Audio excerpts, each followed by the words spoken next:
Hamid. Hamid, hi. Okay. Sorry for the mispronunciation. That's okay. Thanks for taking my call. Sure. Okay. What do you got for us?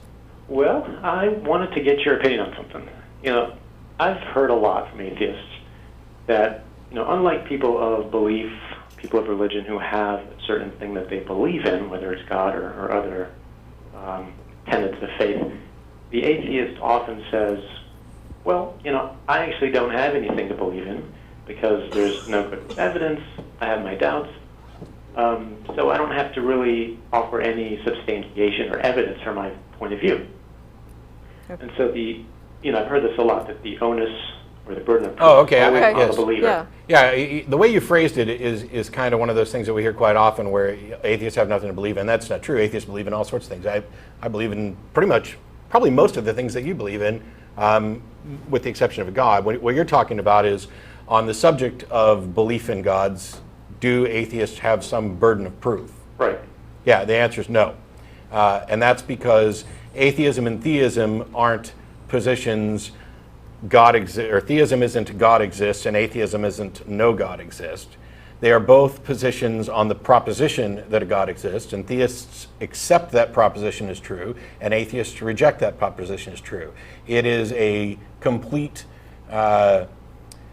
failure of an understanding of the burden of proof to expect atheists to demonstrate that a God doesn't exist. It's the same reason why in a courtroom the onus is on the prosecution. And so you can really view this as the prosecution has claimed that a God exists, and I'm finding that God not guilty of existing. I don't know for sure if that God is completely innocent of existing. I can't know that. That would be the null hypothesis, a thing that could never actually be demonstrated. And so my vote is not guilty. Okay. Well, my opinion on this is that atheists do in fact have some burden of proof, because by virtue of saying that, I don't believe in God, in some sense you're saying that I'm going to take the position that there is no God. No, you don't have to do that. You're practically Did you taking not that just position. hear the courtroom analogy? Do you think that the defense has a burden of proof?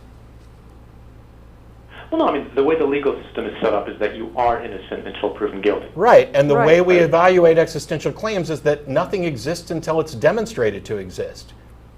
Well, generally speaking, but there are times where you have to assume that something exists, even if you don't have good evidence. No, you No, don't. why would you ever do that? No. Only because the alternative also becomes less believable. Now, in the case of No. atheism, No. if Can you're you give an gonna say example of this? There is no God. Can you give an example of this wild-ass assertion you just made? Okay, that it's, I will, and I'll give an example when it Okay. comes to theism. If you're going to say that there is potentially, now there are two possibilities, right? There either is God or there isn't, correct? Correct. So one of those two has to be true. Correct. So if you're going to say, well, I think it's more likely that there is no God, because as an atheist, that's what you're saying. You're saying it's more likely that there is no God. No. Correct? No. No? No, we've explained to you So is that it you more don't likely have to there say is a that. God? No, what we're saying is that we don't believe. I understand, but which is more likely in your point of view? What I'm saying is that you haven't presented evidence sufficient for me to accept your claim that a God exists. It may be the case. If you do, I But will that's fine. believe. I haven't tried to prove that God exists. I'm Well, simply asking fine you then. what you think is more likely. The answer is, I don't know. It may be the case that we can't determine which one is more likely. However, if you'd like somebody to defend the case for anti-theism, the position that it's more likely that a God doesn't exist, that can be done too, and I'm happy to do it, but that isn't atheism, and it's not anything that I'm required to do. And I'm very reluctant to allow people to shift the burden of proof, because it is theism that has that burden of proof, because they are making an assertion that the proposition some God exists is true. But I think you're making that assertion right now to say that the burden of proof is on the theist. Okay, look, I'm not going to I argue. think you have No, possibilities that are mutually exclusive. Stop. And if we're going to Stop, you. Listen to me. There are two possibilities. A God exists or no God exists. Right. That is about what is actually true. Theism and atheism both address only this one proposition, It is what is your belief about this proposition, much in the same way that the defendant is actually guilty or innocent, but we only address the question of guilt. And you either believe that the defendant is guilty or you do not believe that the defendant is guilty. And saying that you do not believe the defendant is guilty does not mean that you believe the defendant is innocent, and it does not mean that you have made any kind of statement about which is more likely. It means that you have not been convinced of the burden of proof that is on the actual claim. That's it. Can I discuss that example then that you bring up? Sure. All right, so if you have someone who's convicted or accused of a crime, and you would like to take the position that he's innocent until proven guilty. Okay, fine. The burden of proof is on the accuser.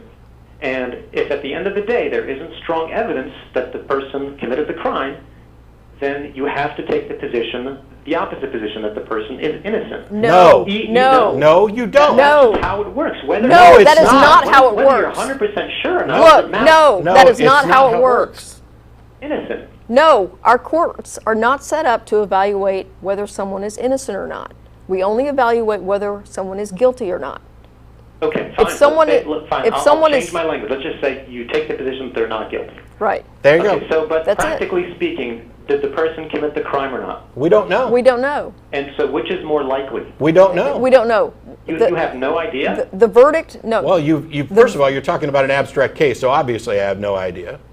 Okay, the So verdict. you have no idea. No, listen to me. The verdict addresses whether the evidence that's presented is sufficient to support a guilty claim. If it is, then you vote guilty. If it isn't, you vote not guilty. You are making You do an- not determine that someone is basically innocent. then, you'd like to extend the same standard of you have to prove something beyond the shadow of a doubt. No, No, no, no, no, You no. have to accept that, right? No, your ass is on hold again. No, please stop putting words in our mouth and please stop spinning off in another direction. Nobody said anything about what the standard of evidence needs to be. Nobody said anything about to an absolute certainty or beyond any reasonable doubt or anything. So don't start You're pulling trying to extend a courtroom standard to the standard. Are you aware that there are multiple courtroom standards, that there is to a preponderance of the evidence beyond all Yeah. reasonable doubt? Are you aware that there's multiple standards in a courtroom? Okay, well, if you want to take that standard, then beyond reasonable doubt, reasonable, that's sort No, of- no, you idiot. I have not said any standard. You brought up the standard. I'm saying the standard is the part of the conversation we haven't even got to, because you are making the gross error of trying to address two prongs of a dilemma simultaneously. You address one. Do you know what a null hypothesis is? Do you understand why we have a null hypothesis? The null hypothesis, by definition, can never be proven. Can I say something? I don't know. Well, first of all, I do see your point. You're making the point that you haven't discussed the actual standard yet, but simply as to who has the burden of proof. I stand corrected, and I do accept your point there. However, what I'm trying to say is an atheist does also have a belief. I have lots of beliefs. Yeah. No, regarding God. Do I? How do you know? How do you know that an atheist has a belief regarding God? Well, I tell you what my belief is regarding God. My belief is that the theists have not met their burden of proof. Well, first of all, why do I have to have a burden of proof anyway? We just had this conversation. No, but just let's just take a step back. Why is it Because theist? you're Why have asserting any that kind a of God burden of proof? exists. I'm not trying to convince you that God exists. By the way. Okay, then why did you call? Yeah. No, I'm just simply challenging you as an atheist, because I hear so many atheists think that, the standard position is that there is no God. Correct. Whoever- that is the default. Well, that is discorrect. That's No, not correct. that is not- I'm sorry. I'm sorry. That is not I'm correct. sorry. Would you let me finish? I misspoke when I responded too quickly. Go ahead. The default position is to disbelieve the claim that a God exists. That's true, whether you're talking about gods, fairies, Loch Ness monsters, or whatever. The default position is not to believe something until there is sufficient evidence for it. Okay. However, in your default position that you claim, There is no you however. do believe something, and you believe. No. I Yes. do. I No, do. You believe I that do. the universe is possible without a creator. You believe no. that the first living cell can come about without some force or entity designing it. No, you you don't don't. even have to go there. How are No, those default? Oh, for Christ's See, sake. I was saying no because I knew he was going there. He's on hold. I didn't hang up on him. I wanted to let you finish. No, all of these other things that you're bootstrapping on to a rejection of your claim that a God exists are completely irrelevant to the claim. This is basic logic 101. If you assert that something exists, you bear the burden of proof of demonstrating that that thing that you assert exists. I bear no burden of proof, and I am perfectly justified in rejecting your claim until you've met your burden.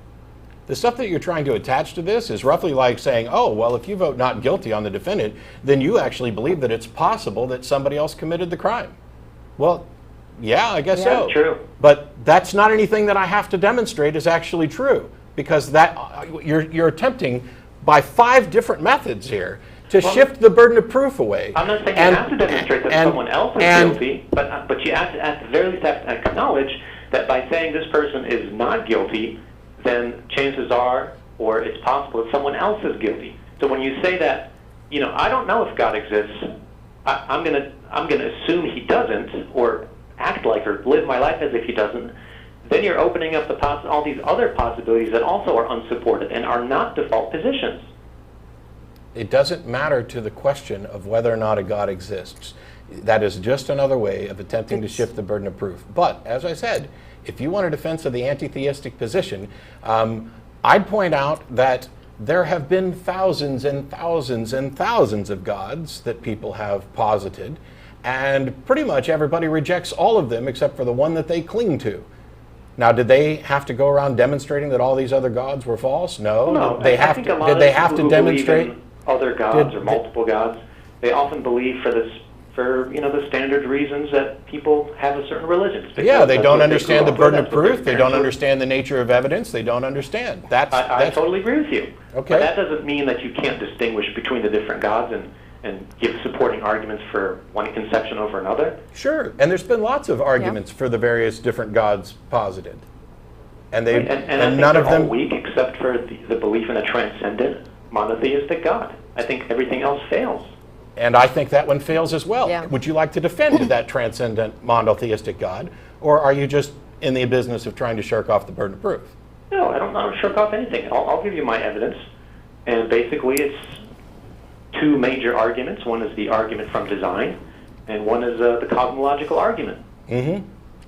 So to explain life, especially the first living cell, which is so intricately complex, to just imagine that can evolve randomly from this organic soup, unguided, is ludicrous. That's called an argument from ignorance fallacy. No, it's not. Yes, it is. It actually this is a probabilistic argument. No, it's not, because No, it's not. No, it's not, because you can't possibly have any data. This is something you can't investigate. You can't determine what the probability of this actually is. You don't have sufficient. You don't have sufficient information to come up with the probability.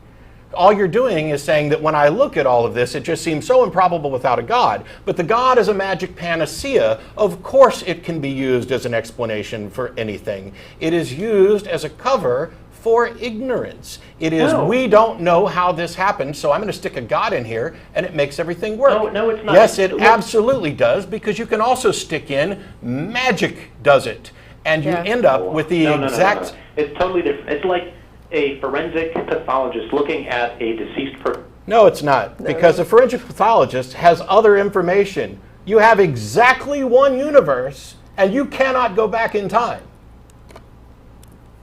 What was that? A forensic pathologist has a large body, a collection of bodies, some of them large, with which to pull together information and a history of information with which to determine the probability of something. They can determine the probability of certain outcomes because we have many, many trials. We have many, many points of data. You have exactly one universe, and you know of one planet on which life exists. You do not have the data set to determine the probability. But actually we can determine probability, and that's because we know all the different components of a living cell. No, you don't. No, you don't know everything. You don't know what it was like in the past. You don't know everything that's actually required. And the scientists that have spent time actually studying this and demonstrating that it's possible for the building blocks of life to arise from purely naturalistic causes disagree with you. So why haven't you gone out and got a Nobel Prize to solve this.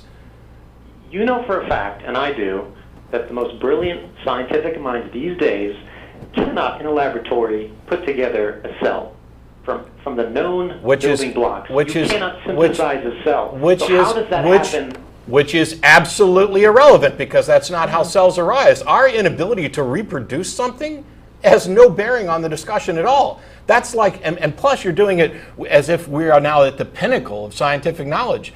What if we're not at the pinnacle of scientific knowledge, which I'd argue that we're not? That's like saying that only God can make a baby. There's no way for a sperm to get inside an egg cell other than God. Well, guess what? We got lots and lots of ways of doing it now. You're starting. You very well know that a building cannot be built by itself or a car correct. by itself. Yes. You can't just throw parts together. Correct. But do you know how? You can't do correct. that. It doesn't happen that way. It's correct. improbable. Correct. It's not just improbable. I'd go so far as to say that it is practically impossible. Do you know why? Do you know how you recognize that a building was built? Because we have evidence of buildings being built. Because all of the evidence that we have shows certain structures are built. And we have no evidence that these structures arise on their own. We also have no evidence that these structures have any mechanism for self-replication, which does not apply to life. Matt, here's the key. Here's the key with recognizing design. It's that if you see it, you know it's there. You don't. Wrong. You recognize design not because of complexity and not because you see it. You recognize design by contrasting it with nature. X occurs naturally. Y does not occur naturally. Y is recognized as designed. All this recognition is by contrast. Everything that we do is comparative. And so we recognize design by contrasting it with what is naturally occurring. And life is naturally occurring. Matt, I think you very well know that design is very recognizable, and it's only because you don't want to see the argument, you want to refuse it, that you deny certain things. No. And thank you for implying that I'm being dishonest. Let me tell you what's actually happening. What happens is I understand that people see design all over the place where there's no design, where there's no intellect behind it. We are programmed to see design because it's evolutionary beneficial. I don't not see design because I'm trying to avoid an argument. I see design, and I see people who are so enamored of this idea of, oh, we just see design everywhere. You're so infatuated with your intuition and the fact that it is most often right. We live our lives by induction and inference, and it is great because today is pretty much the same as yesterday, and the things that we recognize and deal with today is pretty much similar to what we've dealt with in the past. And this is a great way to go about things, except for when it fails. And that is that inductive reasoning and inference lead us to become overly infatuated with our ability to spot things, and you don't know why you spot them. Matter of fact, your claim is that we just recognize design, we just intuit design, we just feel design. No, we don't. We recognize design for reasons, and if you investigate, you can figure out what those reasons actually are. I think you've sort of lost me there with that last part, to be honest. Okay. And speaking of panaceas, when you say, oh, we were evolved to think this way or to recognize design, I think that's just an assertion. That's baseless, to be honest. So, no, actually, we have pretty good evidence that we've evolved are you like as pattern-seeking. I'm sorry. I assumed. I'm sorry. I assumed that you accept evolution just generally, because I accept evolution in the sense that creatures, animals, living beings did change over time, no question. But as to the mechanism, that's very much in doubt. And in fact, there's no doubt about the mechanism. There is doubt. No, there's not. Don't tell me. You have doubts. The scientific community doesn't have doubts about natural selection. I'm sorry? You may have doubts. The scientific community has no doubt about natural selection. Or, well, I won't say no doubt. I suppose there's some outlying possibility that natural selection could be turned on its head, but don't make it out. Oh my gosh, let me finish. Don't make it out like there's significant doubt or even noticeable doubt about the fact of evolution and the process of natural selection, because there's not. Again, I don't doubt natural selection for 1 second. What I doubt, and seriously doubt, is that natural selection and mutation can bring about new organs, new creatures, new species. That is Why would you doubt that when we've demonstrated speciation in the lab? And what is it about this? Do you just not think there was enough time? Because certainly little changes would have to add up over time. It's not just that there's enough time. I think if you had all the time in the world, I think it really comes down to probability. If something is highly improbable, it becomes practically impossible. See, you're unless it is being guided. That's just natural selection. Natural selection is what guides it. Natural selection is not random. Yeah, the mutations that occur are random. The mutations that occur are random. Natural selection is not random. Natural selection is also not guiding towards a goal, it's just selecting. But the process of change is such that it filters those things, much as a bunch of sieves with different sized holes in them will filter marbles. There's no mind involved in that, but yet you get this good distribution. Your assertion that that kind of change has to be guided is something that you would need to demonstrate. But as somebody who avoids their burden of proof, I don't think you're going to do that. Because one of the things about this claim that evolution needs some intelligent guide is that you can't possibly demonstrate this. Well, no, I don't doubt that needs a guide. The process you're describing is a very acceptable process to me. But I think that can only result in microevolution, and that's the only thing we've demonstrated. There's no difference. There's no difference between to say that can lead to macroevolution. No. There's no difference. It's all just evolution. It's all it's a major difference. See, that's there isn't. Not. No, microevolution. Listen. No, the only difference is time. And if you talk to a biologist, ask them about the difference between micro and macroevolution, and they'll tell you there's no difference. It's the same thing. Well, maybe you don't understand the difference then. Microevolution. No, I understand how creationists misuse those terms. Macroevolution. Okay. Well, you know you're on hold, right? Yeah. You know that doesn't happen. No, he doesn't. No, you don't know you're on hold. No. Okay. We don't need you to explain micro and macroevolution to us because we already understand it. And it's clear that you don't, at least in the sense that you think that there's some hard line separating the two. Have you looked at, for example, the different dog species that are out there in the last 10,000 years, everything from huge Great Danes to tiny little dogs with crappy legs that are probably going to die because we've bred them a specific way? Now that's 10,000 years, roughly, that we've had dogs. Have you looked at the difference that we've seen in breeding different birds? Now, yes, you can do what creationists all do and say, okay, well, they're all dogs or they're all birds. Yeah, they're the same kind. And yet, is wolf the same kind as a dog? I don't know, because kind doesn't mean anything in science, and that's the term that creationists often use. But the fact of the matter is, if we can do that in 10,000 years, and you don't think that bigger changes can take place over millions of years, that's just a failure of your imagination, and it's a failure to recognize the actual evidence, both in fossils and in genetics, that fully support evolution. Well, I think being rational is to restrain your imagination in some sense. No. Dogs have been bred, by the way. This difference that you're citing is a deliberate act by intelligent beings, which is the humans who bred these animals. And again, they're still dogs. So that is microevolution, and that's not even evolution, by the way, but it's a micro phenomenon as opposed to macroevolution. Totally different ballgame. Wait a minute. It's a change in the frequency of genes over time, right, which is the definition of evolution. Well, that broad definition does not cite a mechanism, and so therefore that's acceptable by... No. Unless you're totally irrational, that's acceptable by everybody. It's the mechanism No. No, listen. Yes. Evolution is the change in gene frequency over time. There are mechanisms that drive that. There's natural selection, artificial selection, sexual selection. There's all kinds of selection pressures that can drive evolution. Right. Artificial selection, which is what we do when we breed dogs for a specific purpose. We are doing what nature does. We are just replicating what nature does.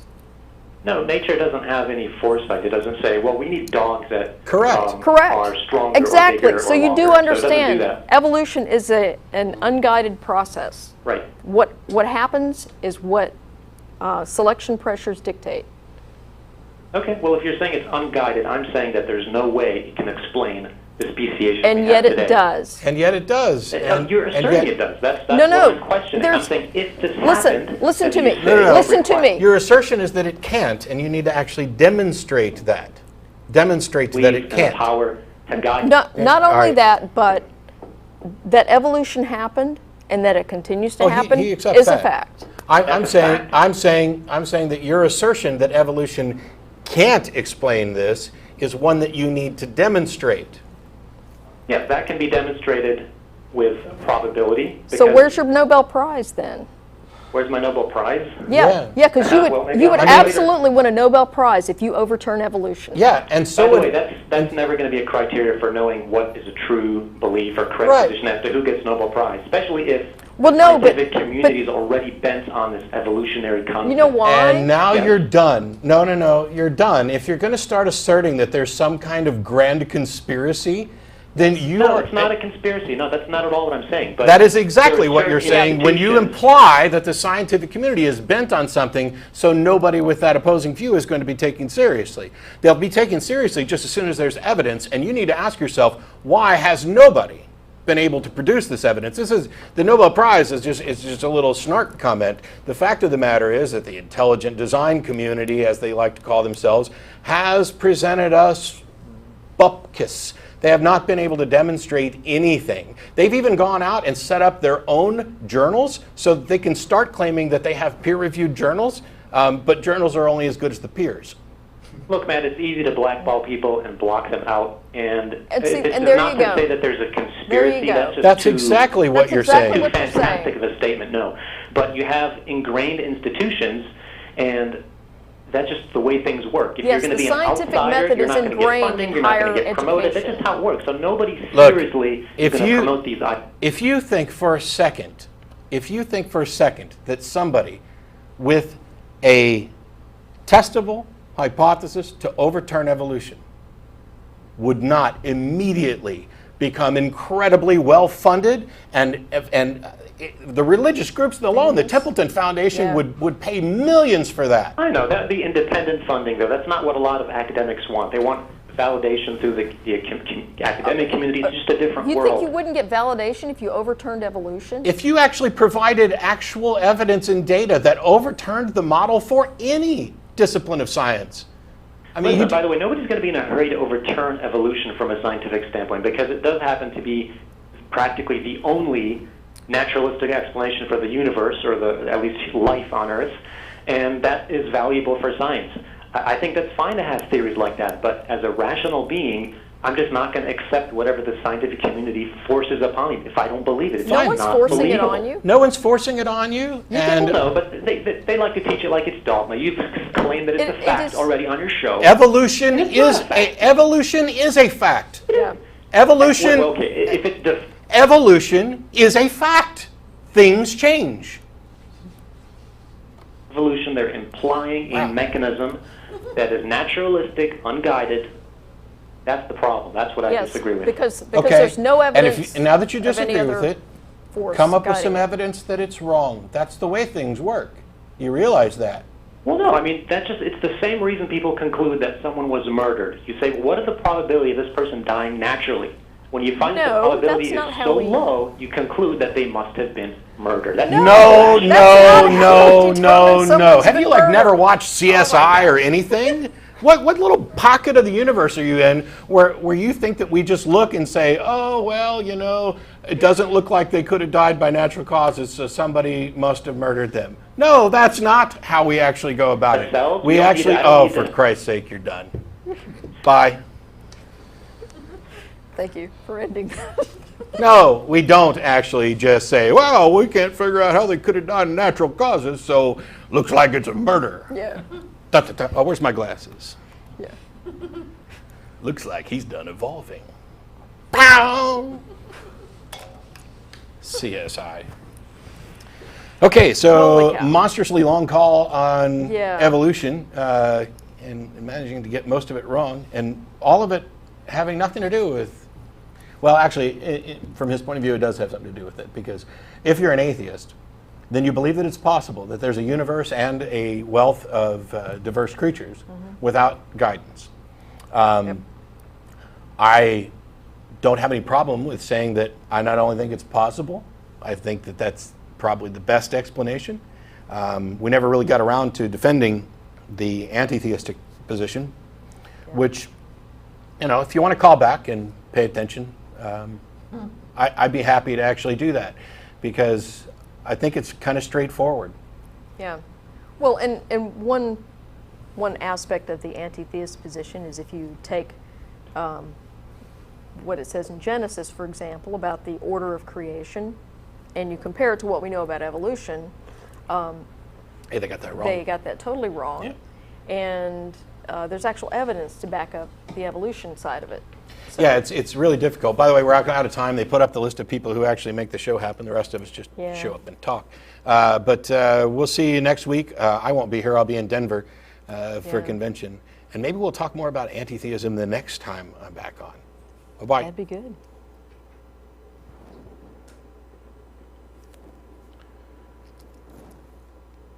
By the way, where are we going to dinner? I didn't make any announcement about dinner because I don't really know. Yeah, I don't know either.